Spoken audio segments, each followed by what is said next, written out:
So these are my citrus trees, and they're indoor potted citrus plants, 2 lemon trees and 1 Satsuma orange tree.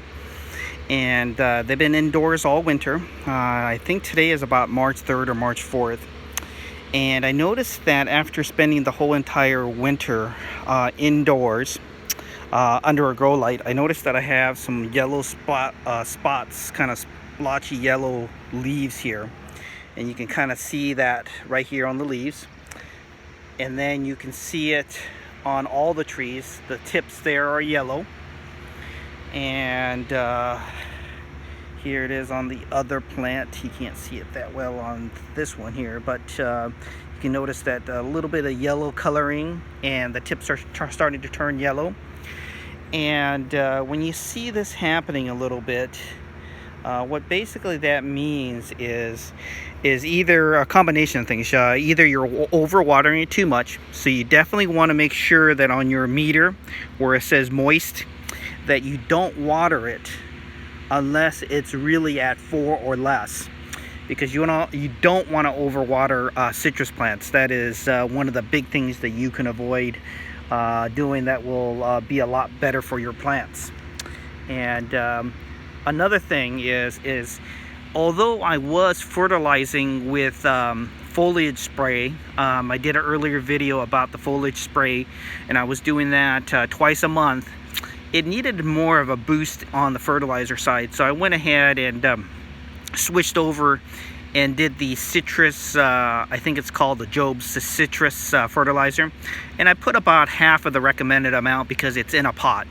And then another thing that I realized was doing a pH reading, and you'll notice the tab right there is on the pH side. If you look, you'll notice that my soil in here has now turned into almost 7 3/4, 8 range, which is way too high. Citrus plants need to be somewhere around 5.5 to 6.5.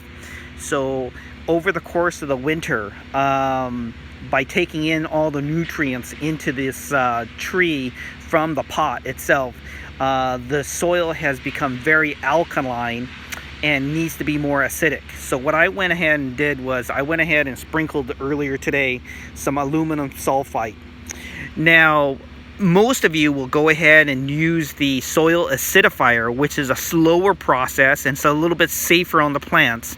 And if you have the time and you're just only hovering a little bit more alkaline, then it's okay to use a soil acidifier, and through a longer period of time it will get the soil to be more alkaline. It'll be allow the soil to be more acidic. If your soil is alkaline and you want it to get it to more acidic, you can use the soil acidifier over a course of a longer stretch of time. It will kind of get the soil more acidic. But because we're already hovering at almost 8, which is way too high, I needed to speed up the process a little bit, so I went ahead and very carefully put in a little bit of aluminum sulfate. And I went ahead and I used a little bit less than the recommended amount, because what I'm going to do is I'm going to monitor this very closely. Every 2 to 4 days, I'm going to come out here with the pH stick and I'm going to measure how the acidic is. Hello, how are you doing? Oh, I'm doing great. I know, it's around the corner. We're into March now. Okay, bye-bye. Okay, guys, sorry about that. But anyways, the plants here are looking fairly healthy except for the yellow tips. So as I shown you before, the leaves are slightly yellow. It's not really bad yet. This one here is looking a little bit splotty with the yellow leaves. And I know, because I've been very careful about the watering, that it's not an overwatering issue. Sometimes when you get yellow tips and yellow leaves and splotches, that's because of overwatering. So I know that's not the problem. I do have a feeling that a little bit of it is with the fruit that has set on here. You'll notice that it takes in a lot of nutrients. So I'm sure that in this potted plants, these 3 of them, that it has basically taken up a lot of the nutrients in this plant.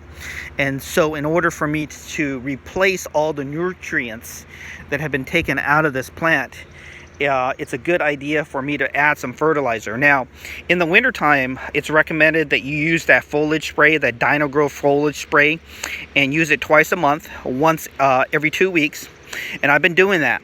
But because of the need for more fertilizer, I went ahead and used the granules, the citrus fertilizer, the Job's citrus fertilizer, and I added about half the recommended amount just to give it that extra boost. And then also, by doing that pH reading, realized that need to have a little bit more acidic soil, so I went ahead and added a little bit of the aluminum sulfate.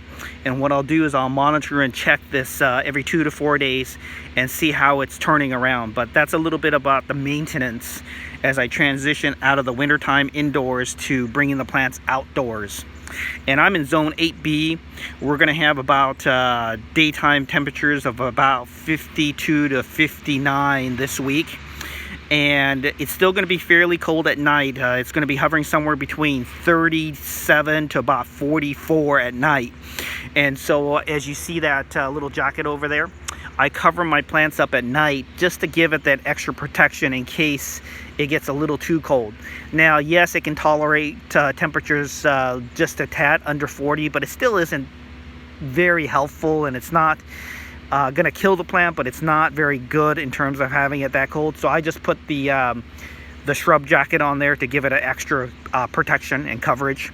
And so that's what I do at night. But that's a little bit about the maintenance I'm doing in this very early spring, late winter period.